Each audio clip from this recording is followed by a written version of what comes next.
When a person makes dua, it's implied within the dua that he is affirming numerous attributes of Allah Azza wa Jal, numerous qualities of Allah Azza wa Jal. From them, number one, that he's certain that his Lord exists. He's certain of the existence of his Lord. Number two is that he believes that Allah is listening to him. So he's affirming the sama', the hearing of Allah Azza wa Jal, that he is as-sami'. Number three, that he believes that Allah is qadir. He knows Allah has the ability to respond to him. Number four, he has certainty that Allah is the one who is free of need. Allah gives without any reckoning or any counting. Allah is free of any need. He is rich and He gives. This is the fourth thing he believes about his Lord whenever he calls upon Him. Number five is that he knows Allah is merciful to His servants. Because to be able to ask Allah in the first place, this is number five. Allah is free of any need. He is ghani, He is rich. He has plenty. Number five, he knows, implied when he makes dua, is that he knows his Lord is merciful. And finally, number six, that he is certain that Allah is alive, is hayy. Allah has life.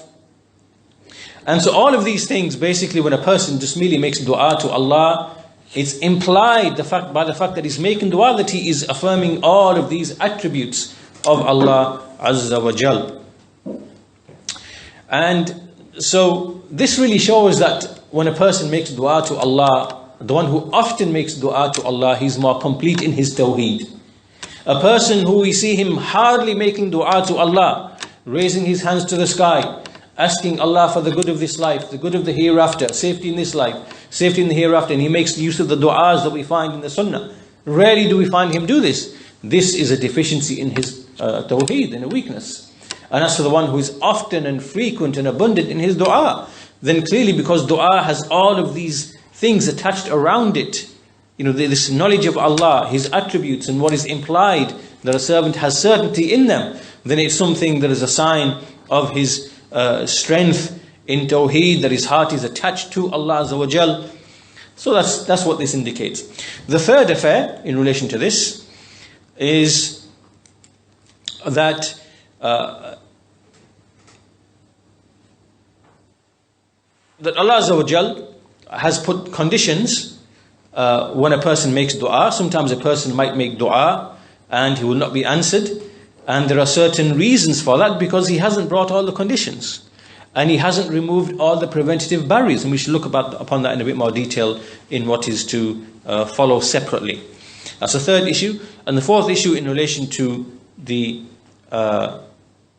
this point is that Allah Azza wa Jal, when He answers the dua of a person or He fulfills the need, that is not a proof of anything. Right? So just because He answered the need of a Christian or of a Jew or of a grave worshipper or of anyone else, that does not, in itself is not a proof of the correctness of anyone or anything. Allah will give to the sinner, the evil sinner. Allah will give to the mubtadi', the innovator. Allah will give to everyone and anyone. But that bestowal, that answering of the dua, is not itself a proof of anything that a person is right. Right? That's why you will see many of the grave worshippers, they will boast and they will say, well, we did such and such and such whatever, and we went to the grave of so-and-so, we did this and we did that, whatever, and we received this and did it, and so-and-so person was cured, and so-and-so person was bestowed a child, and so-and-so person this one, and they're using this as a proof. This is not right, because Allah's rububiyyah is for everyone. He will give to everyone. He will remove calamity from everyone, irrespective of who it is, because this is basically the implications of His rububiyyah. He's the Rabb of everyone. So He will give to the atheist, the disbeliever, the mushrik. He will save them from calamities. Right? So this in itself is not a proof of anything at all. However, the distinguishing thing in all of this is that for the believer, the righteous servant, when Allah bestows or gives, then he is pleased in that. He does that out of love and pleasure for his servant. That's what the difference is. As for everyone else, then he's just giving for a wisdom amongst the wisdoms that he knows. And so really, for a believer, it is a ni'mah from Allah Azza wa Jal. And for other than him, it is basically a trial. It is a test and a trial. Right? So, and then we find this is indicated in the hadith, the famous hadith Qudsi, that my servant never ceases coming closer to me with the nawafil until I love him. And when I love him, I become the hearing with which he hears. I become the seeing with which he sees. I become the hand with which he strikes and the foot with which he walks. If he was to ask me, I would certainly give him. If he was to seek refuge in me, I would certainly give him refuge. All of this is given by Allah to the servant out of Allah's love and pleasure for this servant. But as for others, then it is not like that.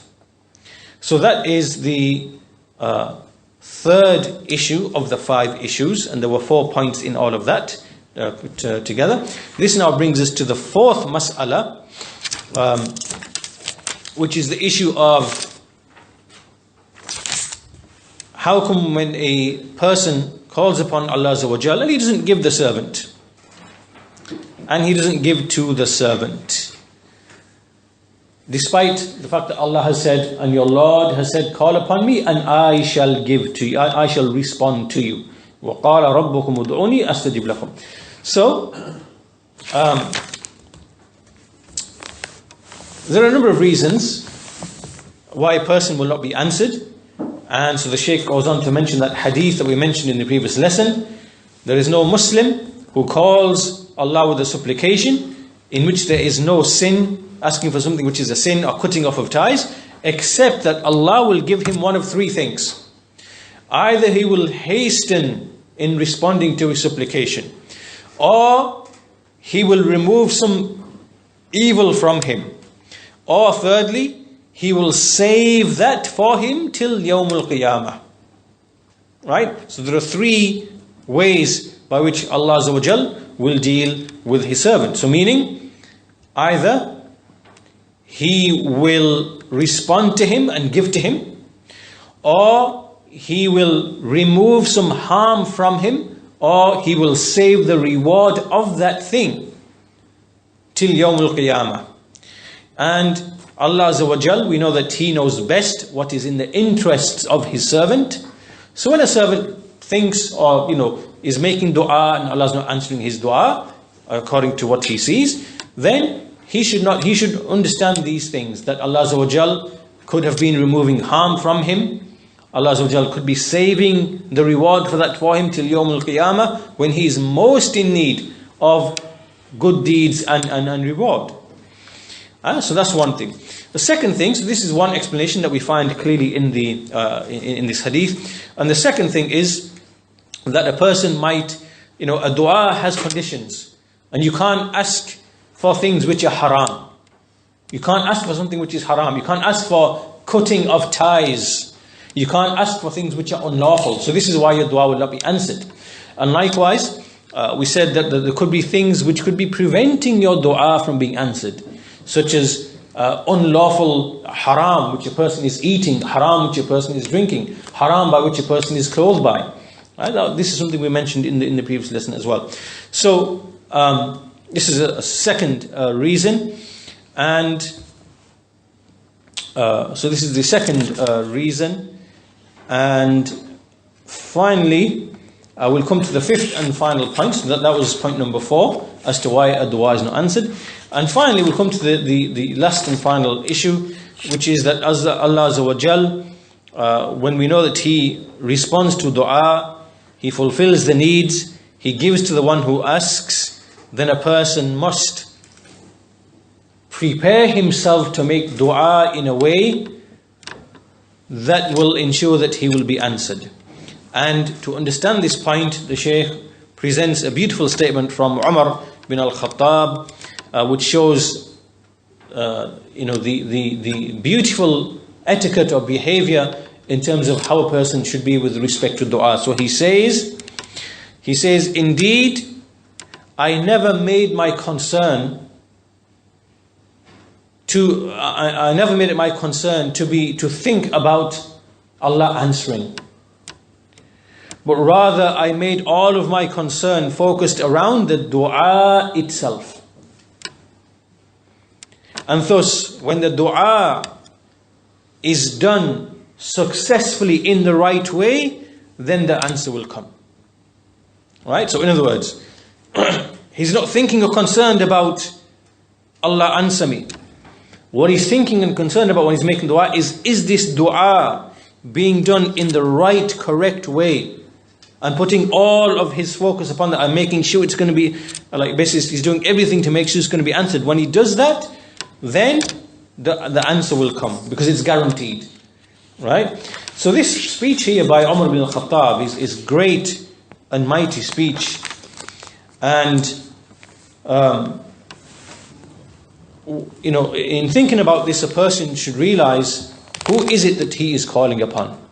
Who is it that he's calling upon? He's calling upon the one who says about himself, وَالْأَرْضُ جَمِيعًا قَبْضَتَهُ يَوْمَ الْقِيَامَةِ وَالسَّمَاوَاتُ مَطْوِيَّاتٌ بِيَمِينِهِ. He's calling upon the one in whose hand is the whole of the earth on the day of judgment, and the heavens rolled up in his right hand. He's calling upon the one who has the keys of the unseen, who knows what is in the ocean and in the land, and no leaf falls except that he knows it. There's no seed in the darkness of the earth except that he knows it, and nothing which is dry, nothing which is wet, except that it is in a book, a clear book. He's calling upon the one who responds to the one who is in dire need, in a calamity. He responds. He is the one who knows the secret and the hidden. He knows the deception of the eyes. He can see that he knows the deception of the eyes of the people. He knows what's in the hearts. He knows the whisperings of every person. This is the one that a person is calling upon. So when he makes dua, he needs to know who is it that he is calling upon. And so, in other words, Umar ibn al-Khattab, when he made this remark, he's not concerned about the response to his dua. He's concerned about, the dua itself. And who is he that he's calling upon, and making sure the dua is done with the right etiquette, and so on and so forth. And so for that reason, the point that we take from this is that a person, when he makes dua, he has to make ijtihad, he has to strive in his dua to make his heart be present, to beautify this dua, to raise his hands, to choose the suitable times, and to do it in the various times where it's, he could do it in sujood, for example. He could do it when it's raining, for example. He could choose certain times when it's legislated and recommended to make dua and likely to be answered. So he strives in finding all of these ways and means to make this dua, which is then likely to be answered. Likewise, his salah, in the sujood, in a tarawih, in the night prayer, all those different scenarios and situations, he strives to find that right moment, that perfect moment, where to make that dua.